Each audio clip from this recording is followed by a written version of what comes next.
Hozirgi kunda fundamental analiz juda muhim o'rinda turishini isbotlaridan yana bittasi mana ukrainalik kripto trader o'zini mashinasida otib o'ldirgan va oilasiga xat yozib qoldirgan. Nimaga? Chunki 150 million dollarlik investitsiyani boshqarayotgan bu trader kuni kecha Xitoy bilan Amerikani o'rtasidagi moliya urushi tufayli va bojlarni 100% ga oshirilganligi tufayli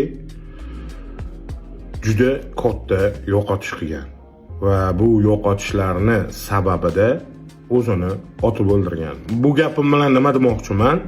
O'rtoq treyderlar, hozirgi kunda fundamentalga juda kuchli e'tiborda bo'linglar va imkon qadar birovlarning investitsiyasini boshqarmanglar.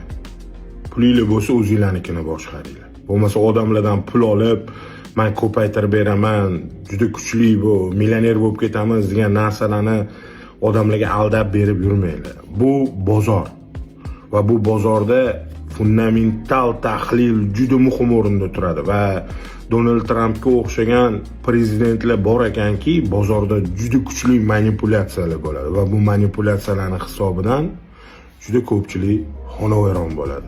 Shuning uchun qisqa muddatli savdo eng zo'r savdo.